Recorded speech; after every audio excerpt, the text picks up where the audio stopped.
Everyone, I'm Dino Bidala, and welcome to tonight's Dino Bidala Show on SiriusXM Channel 127. It's Thursday, June 10th. As always, I'm here to be your MBFF.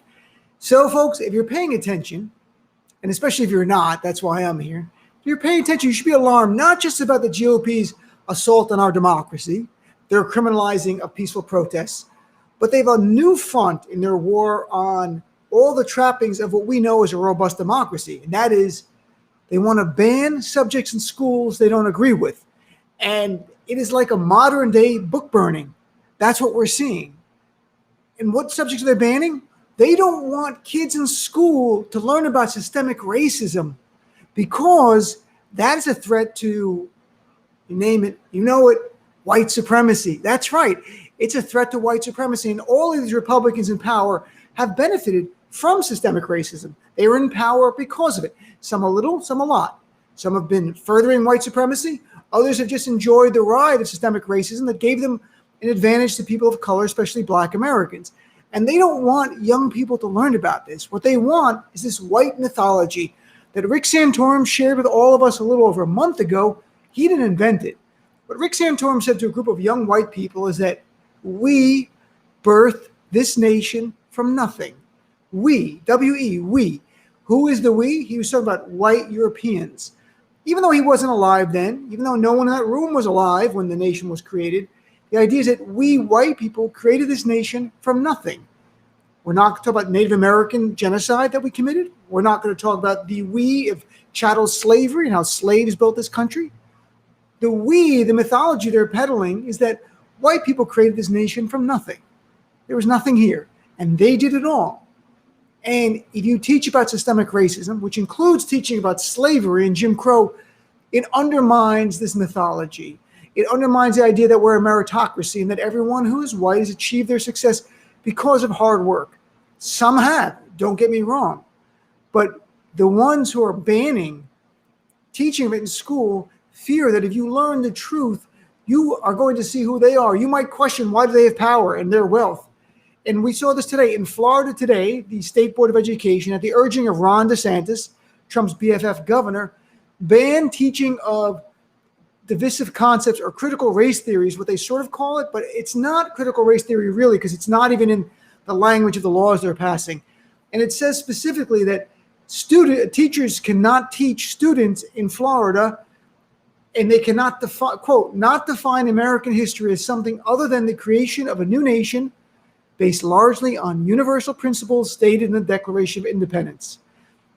So you cannot, if you're a teacher, you can't teach students that this nation was created in any way except for being completely corresponding and adhering to the Declaration of Independence, which means you can't talk about slavery. You can't talk about Black people owned as chattel slavery. You can't talk about Native Americans being genocide and driven from their land. You cannot talk about anything dealing with the real world. All you can teach is this myth of American history. And here's the thing. There have been white people who have accomplished remarkable things at the origins of our history. You don't need to whitewash the sins of other white people to talk about it. It is our nation, the good, the bad, and the horrific. And we learn from that so it's never repeated in any way whatsoever. Then 2 days ago in Iowa, the governor there, Kim Reynolds, signed a law that banning any kind of divisive concepts, they call it. They don't talk about critical race theory. Again, they don't define it because it's very hard to define, to be honest. It really is. But divisive topics is the term. And it's defined as including, you can't teach students, literally, you're banned. Your school will be defunded.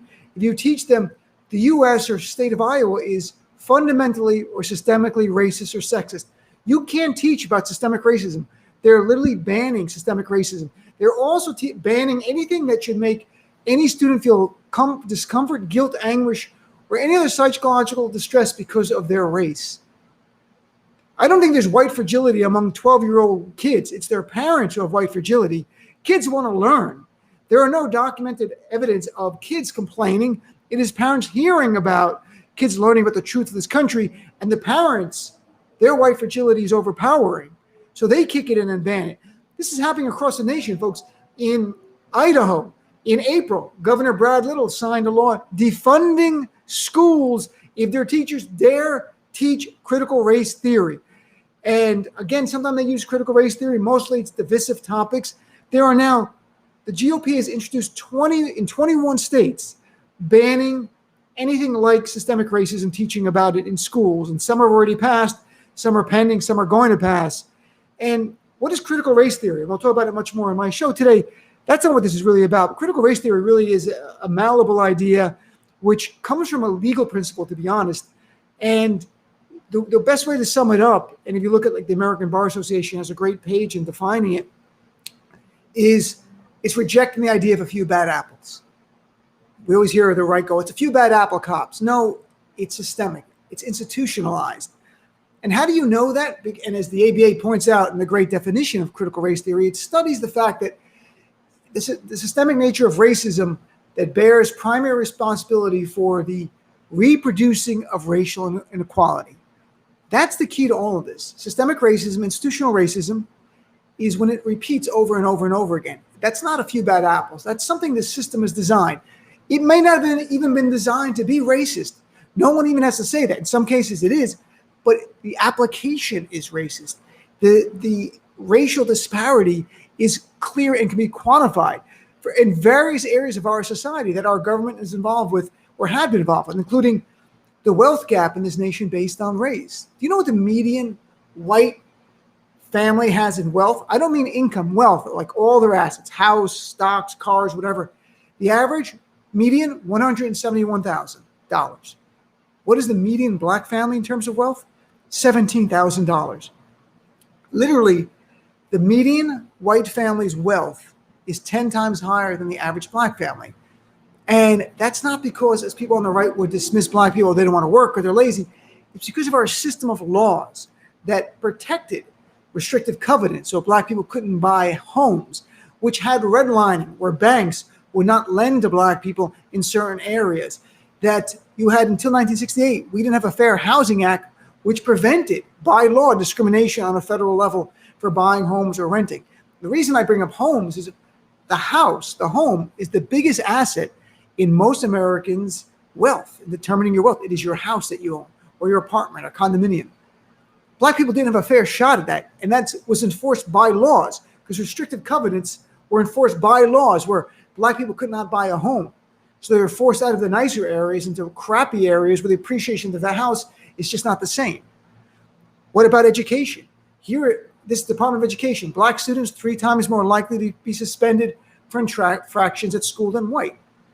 Predominantly black school districts receive far less financing than white school districts. That's been going on for decades. That is reproducing the racial inequality. That means it's not a few bad apples. It's not happenstance. There is something going on that is institutionalized. It is still being protected by our law, and it has to be addressed. Even in terms of death in life in America, if you're black, you're twice as likely to die in infancy than white families. This is continuing for decades, these numbers. This is right from the Department of Health and Human Services. And let's talk about corporate America, where it's harder to put the fact that courts are involved in private corporations. There's still an impact here where you can only explain it through systemic racism. There's 500 CEOs in the Fortune 500. How many of those 500 are black in 2021? How many of 500 are black? 4. That's not happenstance. That's a system of discrimination that probably not even designed intentionally by discrimination, but it plays a role. It's there. And what these Republicans want is that you don't learn about any of this, that you don't discuss it with kids. You don't talk about the Tulsa Race Massacre. You don't talk about the Colfax Massacre. You don't talk about the Duluth hangings of black people by white supremacists. You don't talk about Jim Crow. You don't talk about the Klan. You don't talk about the history of white supremacy, violence, and terrorism.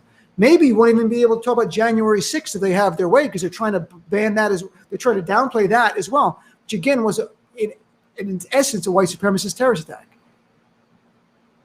The GOP is engaged in suppressing the vote, criminalizing peaceful protests, and banning topics in schools that in any way challenge the mythology they want to peddle.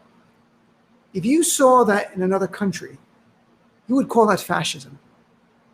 And you'd be right, because that is what we're seeing. Let's not play games. This GOP is not a political party.